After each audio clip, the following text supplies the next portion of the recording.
I'm Paula Nascimento, an architect and independent curator based in Angola, and I'm here at the Venice Biennale 2026.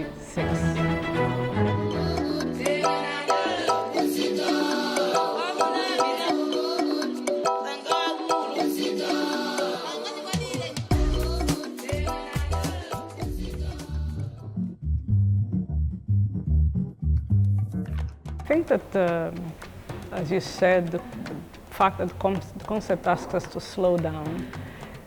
On the one hand, yes, it's a response to this fast, accelerated world, but also the art world is very fast, very accelerated. It thrives of people being one day here, the next day there, and you seem to never stop and never stop working to achieve something. And I think that what she's calling us to do is to really stop and engage with the simple things. And in that way, also focus on whether it is material or the craftsmanship or the thinking or the notes of the music, the sound, and to really engage with the works, with the physical and sensorial experience of the works. I think that the Biennial, I haven't seen everything yet, but at least the experience that I've had so far in terms of the main exhibition is really physically also asking us to do that, at least in the Arsenal. You need to stop and you have moments of pause and moments to sit down and contemplate art. So in a way it's also bringing us back to she's calling to bring us back to the basic experience of art, regardless of value, economic value, chain names, but to really stop and look and see. And I think that that's also something that we can take for our lives. So yes, it's a discussion in the art world, but I think that it's a wider discussion in terms of how we engage with what's around us as people. There are many movements in this regard. Yes, we assist at new centers being formed. I don't call it Global South anymore. I call it Global Majority, because if you think of Asia, Southeast Asia, Middle East and Africa, and Australia, that's pretty much the majority of the population. And I mean, different places have different engagements and understandings of time. But I think that, yes, if on the one hand there is a big discussion in terms of the reshaping, I would say, of the centers, and I don't really know if we still are reshaping the centers. I think that the core would be to kind of bring or highlight an understanding that there are other centers. We don't need to re-inscribe anything. We can just work from other perspectives, and these other perspectives will be our other centers. There are obviously financial and economical movements trying to drive that and forces counterbalancing that. So I think that it's a complex issue to be treated in a small space of a small interview. But yes, we're seeing biennials from, let's say, from Koshi to Sharjah to other places, to Guangzhou, bringing other conversations to the table, becoming more important. But it's almost contradictory that we're having this conversation in Venice, in the old center, that in reality, as much as we like it or not, with all the craziness that goes around, and this is a particular controversial year, still remains, or is still relevant to a certain extent. So to me, I think that it's, again, the key thing is not to reshape or reinscribe the art ecosystem as it is, but is to kind of acknowledge that we have other centers. And in reality, when you're working within other spheres, you're not thinking in relation to North, the global North. And so just that shift of understanding will probably, make things a little bit easier. But otherwise, it's always extremely hard to be engaging in these debates. But we're all part of this movement anyway, so we kind of know that it's a game that we play, and yeah, we just do our part. It's very interesting what you just said regarding women in particular, because there are a great number of women in the art world, not just artists, but also curators. I mean, probably if one was to count, you know, even museum curators, you'd find a greater number of women in relation to men, but men still hold the most powerful positions. So yes, there are movements to try to counter that, and a lot of people working towards that, but there's still very clear imbalances, which we need to take into account and acknowledge. So in a sense, for example, when one is planning, let's say, a big exhibition or a big biennial, the fact that sometimes you kind of turn and think, well, let's see what's the gender balance and so on. A lot of these things are not just, you know, it's not just to tick the box, it's because the imbalances are still there.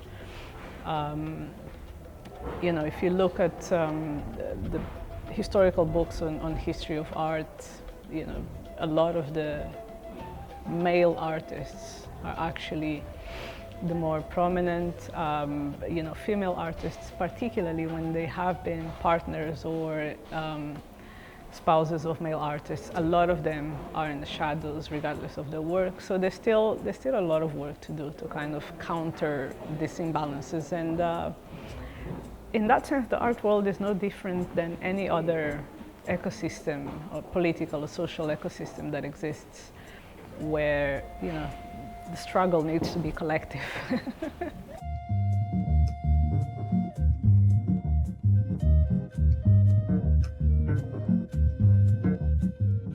So this is natural. You have to, I mean, new generations of artists, also artists and people that work in the cultural and visual arts sector, looking at other centers of production, other epistemologies, other ways of making and of doing. I think that this is a movement that is already happening, and it can't be, you know, you can't go back.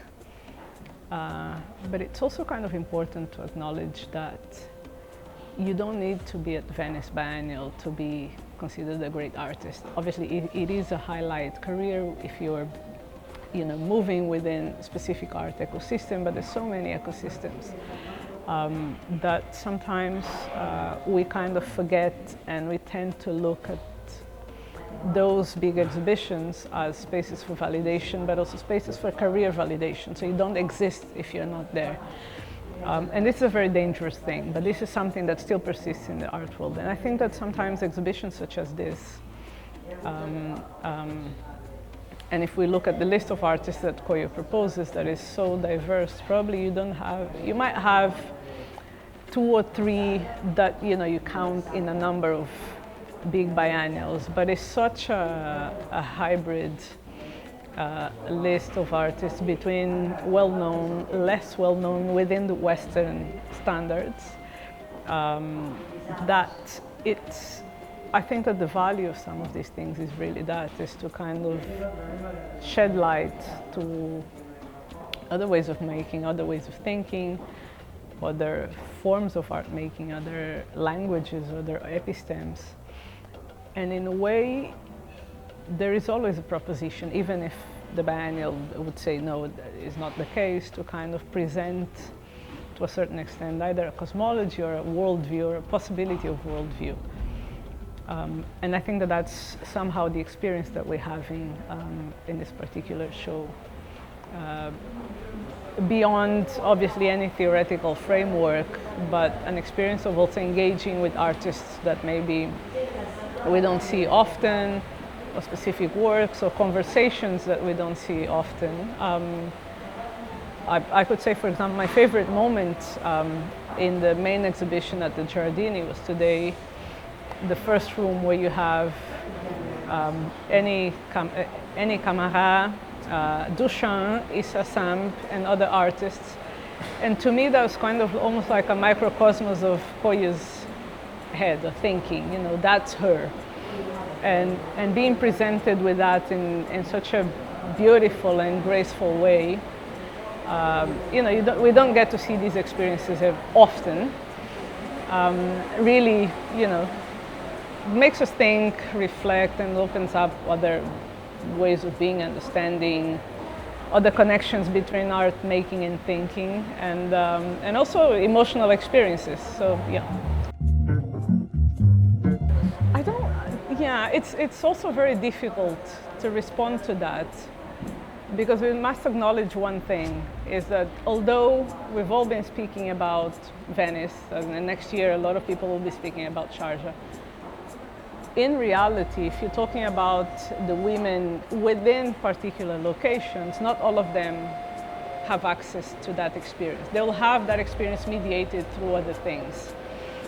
Obviously, yes, there are the artists that are working, that will be there, that the ones that will not be there but are attentive to that. But there's so many art worlds that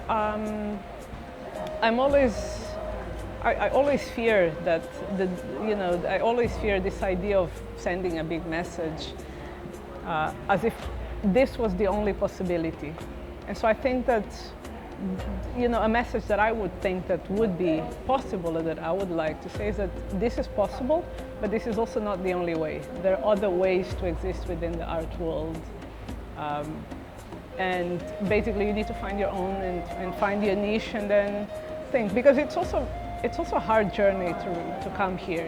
For Koyo to be invited to be artistic director of Venice Biennale. I mean, Venice Biennale exists for over 100 years. It's just the first one. So we're at 63rd edition, meaning that it's 120 something years. But somebody had to walk so that somebody else can run and somebody else can thrive. And so yes, this is possible. There is a journey towards it, and I don't think that anybody should think that cannot get there. But also that this isn't the only possibility, and it's not as if you only need to reach there to be good or to be acknowledged or to be considered. So there are many other things to do. And I also find that somebody like Koyo's figure actually embodies that well, because before she reached that, she trained a generation of people, she created infrastructure in the continent, she did all sorts of different things. And to a certain extent, her crowd actually comes from all of these different interactions and different worlds.